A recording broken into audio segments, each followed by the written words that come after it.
Bonjour à tous et bienvenue dans cette nouvelle vidéo. Moi c'est Jordan. Aujourd'hui nous allons parler à chaud du match PSG Real et surtout de ce que je retiens. Donc premièrement, ce match a fini 3-1 en faveur du Real Madrid.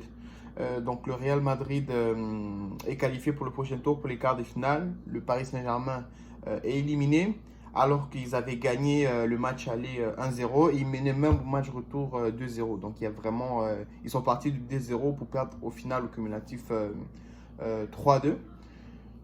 Bon, c'est sûr que la règle du but à l'extérieur, vu que cette année-ci ça a changé, ça a aussi joué un peu dans la physionomie du match. Je vais y revenir plus tard. Mais voilà, donc même au cumulatif, ils perdent. C'est pas comme si c'était égalité et que finalement ça s'est joué en prolongation ou au tir au but, quelque chose comme ça.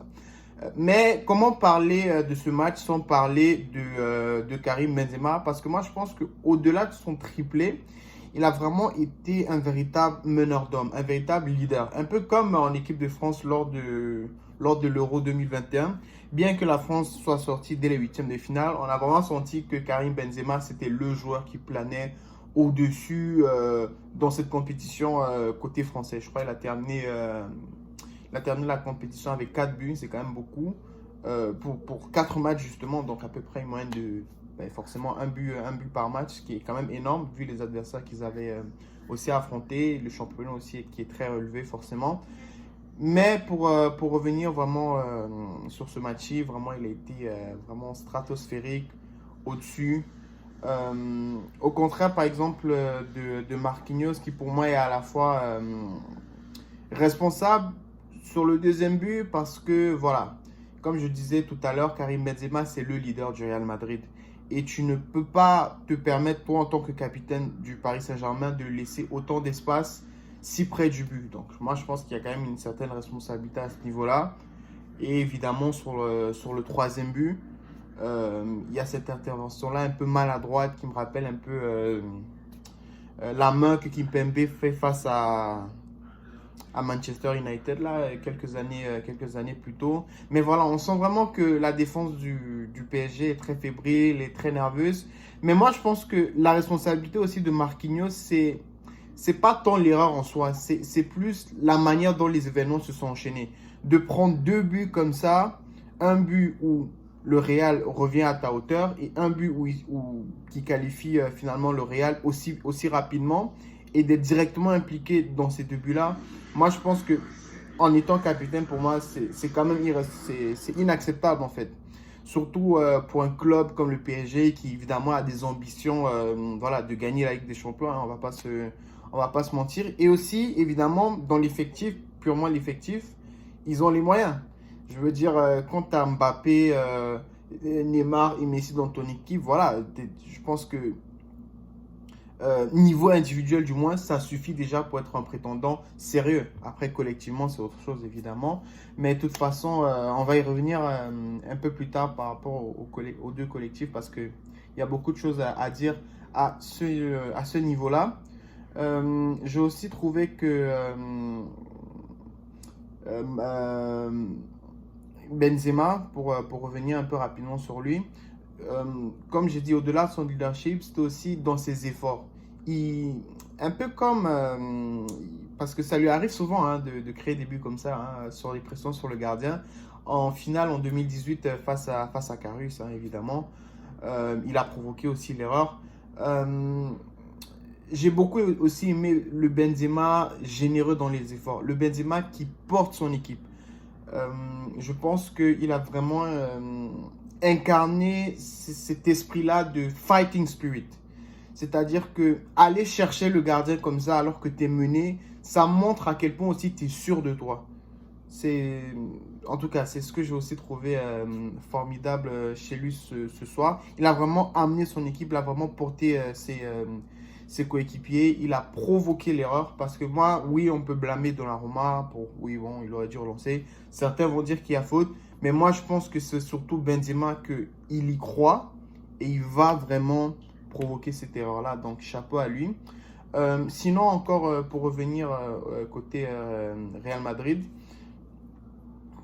j'ai aussi trouvé que Luka Modric était très bon, très actif dans l'entrejeu.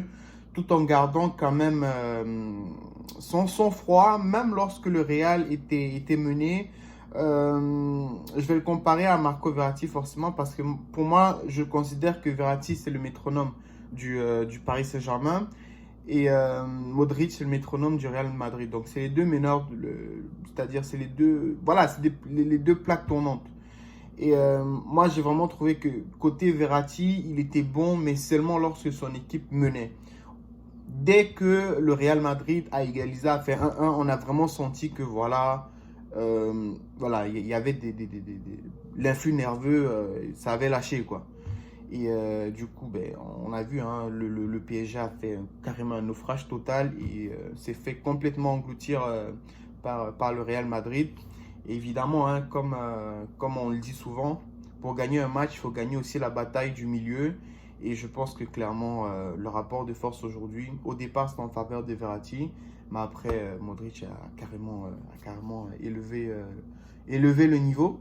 Ce que moi je pense c'est aussi la marque des grands clubs.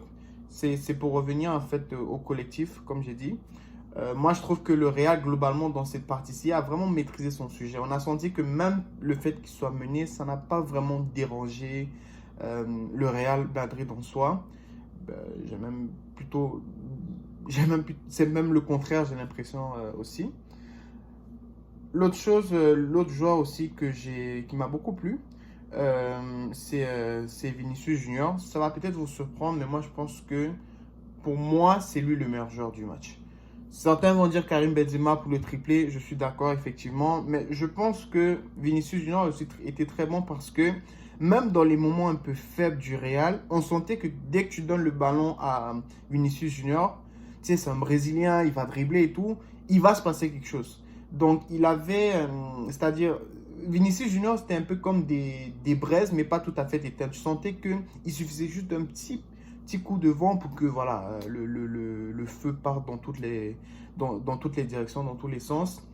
Et je pense que pourquoi ça a été le meilleur joueur à mon sens, parce que bon, premièrement, il a réussi la plupart de ses dribbles. Mais deuxièmement aussi, c'est parce qu'il donnait justement cette énergie-là au public de croire en quelqu'un. Même quand, comme j'ai dit tout à l'heure, même quand l'énergie globale de l'équipe tendait à baisser. Et voilà, il était un peu comme Mbappé pour le Real Madrid, c'est-à-dire la menace constante. C'est aussi ça. Pas la menace numéro 1, mais la menace constante. Parce que comme je l'ai dit tout à l'heure, la menace numéro 1, c'est Karim Benzema. Mais celle qui a été la menace la plus régulière, c'est évidemment Vinicius Junior. Donc comme j'ai dit, hein, j'ai beaucoup aimé son côté un peu provocateur, dribbleur, qui fait la différence. Aussi un petit peu chambreur, il n'hésite pas un peu voilà, voilà, aller au contact, aller provoquer un peu et tout. Provoquer verbalement, hein, pas seulement en dribblant et tout. Donc c'est aussi ça qui a gardé la mèche du Bernabéu allumée. Côté Paris, pour moi, le seul joueur qui a véritablement la tête hors de l'eau parmi toutes les vagues qu'ils ont pris, toute la tempête qu'ils ont pris, c'est évidemment Kylian Mbappé. Pourquoi Mbappé? Parce que moi, j'ai trouvé que à chaque fois qu'il touchait le ballon, tu sentais que il était très dangereux. Tu sentais que en fait, pour moi, si le Paris Saint-Germain voulait gagner ce match, il fallait qu'il donne le ballon à Mbappé. Pour moi, c'était la seule façon pour pour qu'il s'en sorte dans ce match. Et inversement, hein, pour que le Real puisse gagner ce match-ci, il fallait à tout prix éviter que Mbappé touche le ballon. Et je pense que c'est ça qu'ils ont réussi à faire, surtout vers la fin du match, où ils ont complètement asphyxié le milieu de terrain. Ils ont complètement bloqué Paris dans leur moitié de terrain. Ce qui fait qu'au final, Mbappé ne peut pas avoir le ballon. Et voilà, il peut pas s'exprimer, il ne peut pas être aussi dangereux qu'on l'aura attendu, que lui-même il l'aurait espéré. Mais sinon, c'est ça. Pourquoi je pense aussi que ça a été le meilleur joueur, c'est parce que sur le peu de ballons qu'il a touché, il a vraiment été tranchant. Tu sentais vraiment qu'il est décisif, que tu sentais qu'il y avait quelqu'un sur le terrain. Et que c'était vraiment lui la menace numéro 1 devant des joueurs comme Neymar ou Messi. L'autre chose, c'est que bon, si on doit tirer vraiment une leçon globale, c'est que avoir des stars dans ton équipe ne suffit pas si le mental et la structure ne suivent pas. Le mental, pourquoi? Parce que, bon, comme on l'a un peu beaucoup répété dans cette vidéo, le PSG a craqué complètement mentalement. Ils ont complètement disjoncté. Parce que pour moi, autant, tu sais, vous savez, autant lors, par exemple, du match de Manchester face à Manchester United, où ils prennent, ils sont aussi éliminés là. Je crois que c'est toujours en huitième de finale. Mais les buts, ils les prennent à des moments. Les buts qu'ils encaissent sont espacés. Mais là, la manière dont ils sont perdus, en moins de 20 minutes, je crois, ils ont encaissé 3 buts. C'est beaucoup trop. C'est-à-dire que le fait de prendre le premier but, il n'y a pas cette possibilité-là de se ressaisir. C'est ça pour moi qui a surtout fait mal au Paris Saint-Germain. Ce n'est pas le fait d'encaisser les buts en soi, mais la réaction après. Tu ne peux pas prendre... Benzema ne peut pas te mettre un but, le deuxième but surtout, et une minute plus tard, on n'a même pas eu... parce que moi, je regardais les matchs sur mon ordi. La reprise n'a même pas eu le temps de finir de me montrer le deuxième but que le troisième est déjà rentré. Donc, c'est pour vous dire à quel point, voilà, encaisser 2 buts comme ça dans un match pareil, pour moi, c'est inacceptable. Et c'est ça la leçon. Mais aussi, moi, je pense que pour le Paris Saint-Germain, si ils veulent, en tout cas pour moi, mon avis, hein, si le Paris Saint-Germain veut gagner cette Ligue des Champions-là, je pense qu'ils ont les moyens, mais je pense que les moyens en tout cas, à mon avis, les moyens ne doivent plus être financiers. C'est-à-dire que le Paris Saint-Germain, actuellement, a une équipe composée. Ils ont Sergio Ramos, ils ont Kimpembe, ils ont Marquinhos. C'est-à-dire qu'ils ont déjà 3 défenseurs de classe mondiale, par exemple. En attaque, je ne vais même plus les présenter, c'est pas la peine. Messi, Neymar, bon, Mbappé, on ne sait pas s'il va rester. Mais moi, j'ai envie de dire, peu importe s'il reste ou pas, je pense que le Paris Saint-Germain a les arguments pour soulever cette Ligue des Champions. Moi, je pense que pour le prochain mercato, il ne faut pas recruter. Il faut rester comme ça. Mais il faut véritablement créer une structure. Il faut qu'on sente que le Paris Saint-Germain est une véritable identité. J'ai vraiment envie de la comparer avec l'Olympique de Marseille. Pourquoi? Parce que l'Olympique de Marseille, c'est vrai que ces dernières années, évidemment, ils n'ont pas les mêmes résultats que le Paris Saint-Germain, mais on sent une ferveur autour d'eux. On sent qu'il y a une véritable identité derrière tout ça. Il y a un véritable projet de jeu. Tandis que le Paris Saint-Germain, c'est difficile vraiment de supporter à 100% une équipe comme ça parce qu'en même temps, tu te dis, qu'est-ce qui leur donne les résultats? Est-ce que c'est juste le fait d'avoir plusieurs stars, mercenaires, hein, comme on les appelle, hein, rassemblés autour, c'est-à-dire dans une même équipe, ou c'est un collectif qu'on a véritablement créé? Et là, je pense que on a vraiment vu la différence entre les deux équipes. C'est que d'un côté, tu avais le Real Madrid qui était entraîné par qui? Carlo Ancelotti. Oui, grand entraîneur, mais c'est aussi un ancien entraîneur du Real Madrid. Il connaît ses joueurs, il a déjà travaillé avec eux. Donc, il y a déjà une certaine structure qui a déjà été préétablie. Et de l'autre côté, sans compter que, bon, il y a des joueurs qui jouent ensemble depuis des années. Hein, mais de l'autre côté, tu as le Paris Saint-Germain que, voilà, c'est des nouveaux joueurs qu'on a juste mis ensemble. C'est des joueurs stars, mais il n'y a pas vraiment un collectif, quoi. Et j'ai l'impression que le Paris Saint-Germain, pas que dans ce match, mais globalement, souvent dans les grands matchs, ils ont tendance à disperser leurs forces. Ils ont tendance justement à, comme on dit, hein, craquer, à céder à la pression. Non pas parce que ils n'ont pas des joueurs qui peuvent tenir la pression, mais moi je pense qu'ils n'ont pas un collectif tout court qui peut gérer la pression. Parce que quand tu as quelqu'un comme Messi, Neymar, Marquinhos, ça c'est des... bon, Marquinhos c'est le capitaine, c'est un cadre forcément. Messi, Neymar, ça c'est des joueurs qui sont supposés être expérimentés. Voilà. Niveau pression individuelle, ils sont capables. Tu as quand même le capitaine de l'équipe de l'Argentine et l'un des joueurs cadres de l'équipe du Brésil. Mais, à mon sens, je me perds là. À mon sens, je pense que le Paris Saint-Germain doit vraiment restructurer son collectif. Est-ce que maintenant, il faut faire partir Pochettino? Moi, je ne pense pas, honnêtement. Je ne pense pas non plus. Je pense qu'il faut le garder, au moins pour la prochaine saison peut-être. mais sans forcément lui donner une pression sur le résultat. Parce que comme j'ai dit, pour moi, à l'heure qu'il est, la priorité, j'ai envie de dire, pour le Paris Saint-Germain, c'est même pas tant de gagner la Ligue des Champions, c'est d'abord de restructurer un collectif cohérent. Et aussi de mettre, en parenthèse, les supporters dans leur poche. Parce que j'ai parlé à beaucoup de supporters parisiens, ils sont vraiment très frustrés en fait. Parce que ils n'avaient pas l'impression de s'identifier à cette équipe-là. Et moi, je trouve que pour n'importe quel club en général, le plus important, c'est vraiment que tes supporters s'identifient à ton club. Parce que si tu perds l'appui de tes supporters, tu perds à peu près tout, quoi. Donc, moi, je dis, laissons Pochettino pour essayer de restructurer tout ça. Bon, après, c'est sûr que bon, si on le vire, hein, ce sera aussi compréhensible au vu des résultats et tout. Mais moi, je pense que tu mets n'importe quel entraîneur à la place de Pochettino, le résultat sera pareil. Parce qu'il y a beaucoup d'entraîneurs qui sont passés par là. Il y a Ancelotti aussi qui est passé par là. Il y avait, comment il s'appelle, Tourelle qui est allé au Paris Saint-Germain, mais ensuite qui est allé à Chelsea. On l'a viré, il est allé à Chelsea, il a gagné la Ligue des Champions. Donc, il y a aussi des trucs qu'il faut se poser.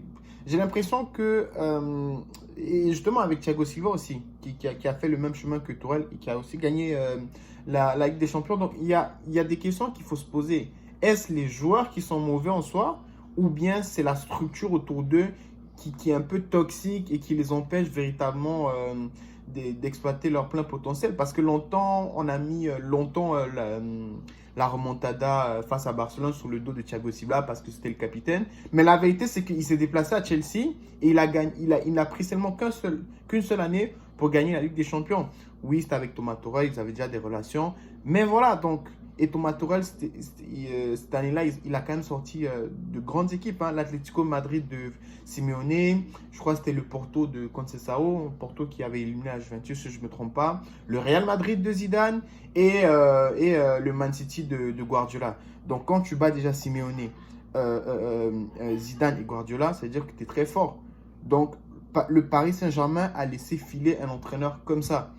Donc, il faut se poser des questions. Alors que pour moi, en tout cas, à mon sens, le meilleur entraîneur de l'histoire du Paris Saint-Germain, c'est Thomas Tuchel. Parce qu'il les a quand même amenés en finale de la Ligue des Champions. Il a failli la gagner carrément.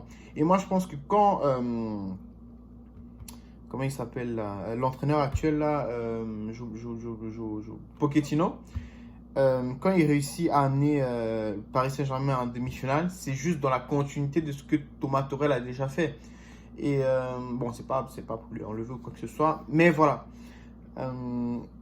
Donc, c'était à peu près ça que je voulais dire. Il y a beaucoup de choses à dire. Hein. Comme vous voyez, j'aime pas arrêter ça comme ça pour pas non plus partir dans tous les sens. Mais voilà, si vous avez aimé ma vidéo, n'hésitez pas à le dire, à commenter. N'hésitez pas non plus à liker, à partager. Et dites-moi en fait si vous aimez ce genre de contenu. Je ne fais pas forcément ça. Je crois que c'est la première fois que je fais ça sur ma chaîne. Ce genre de contenu où voilà, je débriefe un peu le match et voilà, j'approfondis un petit peu. Je fais aussi des vidéos un peu plus longues. Dites-moi si vous aimez ça. Comme ça, je peux en refaire d'autres. Moi, ça me fait plaisir. Parce qu'il y a évidemment, il y a beaucoup d'autres matchs qui sont bien, des matchs de Ligue des Champions, il y a la Coupe du Monde, il y a les éliminatoires de la Coupe du Monde en zone Afrique par exemple. Donc voilà, il y a beaucoup de rendez-vous importants au football. Donc faites-le moi savoir si vous aimez ça et on se dit donc à la prochaine. C'était Jordan, allez, ciao.